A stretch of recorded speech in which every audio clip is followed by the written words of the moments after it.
Social media పచ్చని సంసారాల్ని కూలుస్తోంది, క్రిమినల్స్గా మార్చేస్తోంది.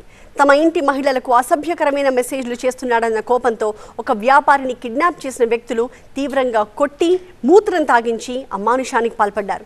విజయనగరంలో జరిగిన ఈ ఘటన కలకలం రేపుతోంది.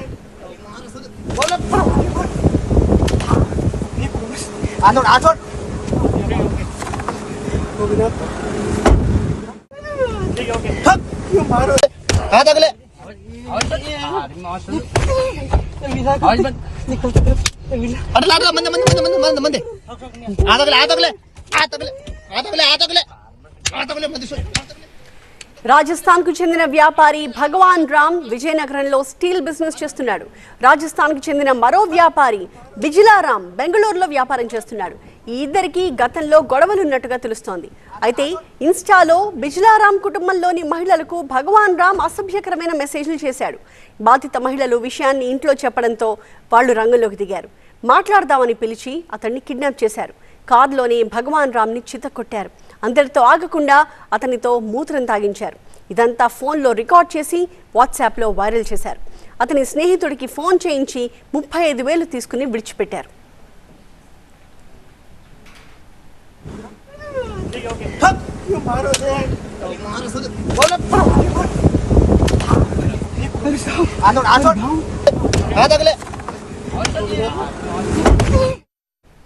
అసలు ఈ గొడవ గురించి బాధితుడు ఏమంటున్నాడో మా సీనియర్ కరెస్పాండెంట్ కోటేశ్వరరావు వివరిస్తారు. ప్రస్తుతానికి మన దగ్గర భగవాన్ రామ్ ఉన్నారు. అసలు ఏం జరిగింది, వారికి వీరికి ఉన్న మధ్య సంబంధం ఏంటి, వివాదం ఏంటి అనే విషయం మనం అడిగి తెలుసుకుందాం. వాళ్ళు మా పక్క హౌస్ ఉంది రాజస్థాన్లో. వాళ్ళు అక్కడ వచ్చి మంది ఫ్రెండ్ లాగా ఉన్నారు కదా. ఫ్రెండ్ వాళ్ళ ఫోన్ చేసింది, ఒకరు ఎక్కడ ఉన్నాం, మా భోజనం తినాలని వస్తాం. వాళ్ళు వచ్చి ఇక్కడ తర్వాత వాళ్ళ దగ్గర 6 మంది ఉన్నారు. వాళ్ళ బండి కూర్చున్న తర్వాత మాకు అక్కడ పట్టుకుంటే 2 సేపు పట్టుకుంటారు. తర్వాత బాగా కొట్టారు. మళ్ళీ వాళ్ళ దగ్గర పిస్తోల్ కూడా ఉంది. పిస్తోల్ చెప్పింది ఎవరికి నువ్వు చెప్తే మాట నేను చచ్చిపోతా అలాగా చెప్తున్నారు. నేను భయం అయిపోయింది.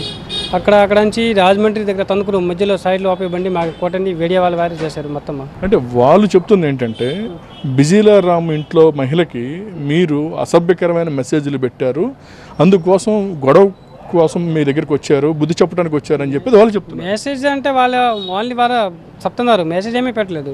వాళ్ళు ఓన్లీ ద్వారా చెప్తున్నారు. అందరూ బయట మంచి చెప్తారు కదా, వాళ్ళే చెప్తున్నారు, మెసేజ్ పెడుతున్నారు. మెసేజ్ ప్రాబ్లం లేదు, వాళ్ళ రాష్ట్రంలో ప్రాబ్లం లేదు. మా పక్క హౌస్ ఉన్నాయి, అన్ని ఫ్యామిలీ లాగా ఉన్నారు, ప్రాబ్లం లేదు. వాళ్ళ ఓన్లీ మామూలు గొడవ కోసం అక్కడ వచ్చారు. అంటే ఇన్స్టాగ్రామ్లో ఈ బిజిలారామ్ తాలూకు వాళ్ళ ఇంట్లో కుటుంబ సభ ఒక మహిళతో మీకు ఫ్రెండ్షిప్ ఉన్నట్లు, ఆ ఫ్రెండ్షిప్ వల్ల వివాదం వచ్చినట్టు చెప్తున్నారు. ఏం ఫ్రెండ్షిప్ లేదు. ఇన్స్టాలో వాళ్ళ ఇంట్లో ఆమె మీరు ఫ్రెండ్సేనా? ఏమీ ఫ్రెండ్ లేదు, ఓన్లీ పక్కన సిస్టర్ లాగా ఉన్నారు, పక్క హౌస్. ఇప్పుడు మీరు ఎవరికైతే మహిళకి మెసేజ్ పెట్టారో వాళ్ళు బిజిలారామ్కి ఏమవుతారు? బిజిలారామ్ సిస్టరే. బిజిలారామ్ మెసేజ్ చెప్పింది వాళ్ళదే. బిజిలారామ్ చెప్పింది భగవంతునికి బలకమని చేయాలా అందుకోసం వాళ్ళు మెసేజ్ పెట్టారు, వీడియో కాల్ చేశారు, వాళ్ళే చేస్తారు. నేను చేయలేదు, వాళ్ళే చేశారు. అంటే బిజిలారామే వాళ్ళ చెల్లెలతో మీకు మెసేజ్ పెట్టించు? వాళ్ళు మెసేజ్ పెట్టారు, నేను మెసేజ్ పెట్టలేదు. వాళ్ళే బిజిలారామ్ చెప్పింది నువ్వు మెసేజ్ పెట్టి నా భగవంతునికి ఇక్కడ తీసుకువచ్చి మళ్ళీ బాగా కొడతాం, అలాగే పెడతాం. మళ్ళీ వాళ్ళ మంచి ఎవరికి చెప్తే ఇంటికి మెసేజ్ పెట్టింది అన్నమాట చెప్తున్నారు. మెసేజ్కి సంబంధం లేదు, మెసేజ్ నేను పెట్టలేదు, వాళ్ళే పెట్టింది, వాళ్ళే వీడియో కాల్ చేసింది, నేనేం చేయలేదు. మీరు ఆ ఇంట్లో మహిళ ఎప్పుడైనా వీడియో కాల్లో మాట్లాడుకున్నారు?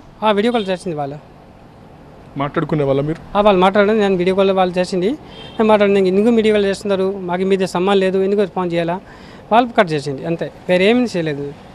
అంటే వాళ్ళు కేవలం మీరు పెట్టిన మెసేజ్లో చూపిస్తున్నారు కానీ ఆమె వైపు నుంచి మెసేజ్ వచ్చినట్టుగా లేవు అనేది వాళ్ళు చూపిస్తున్నారు. వాళ్ళ మెసేజ్ ఏముందో తెలియదు, నేను మెసేజ్ కూడా చేయలేదు. వాళ్ళు మాకు వీడియో కాల్ చేసింది, ఒక మెసేజ్ పెట్టింది, వేరే మెసేజ్ కూడా పెట్టలేదు. వాళ్ళు ఇప్పుడు గుడ్ నైట్ మెసేజ్ పెట్టింది.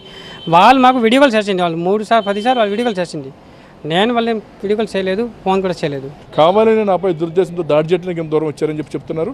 ఏదైనా పోలీసులు మరింత వేగవంతంగా గాలిస్తున్నారు. గాలించిన నిందితులు దొరికిన తర్వాత మరిన్ని వాస్తవాలు వెలుగొచ్చే అవకాశం అయితే కనిపిస్తుంది. ఇది ఇక్కడ పరిస్థితి. Out studio.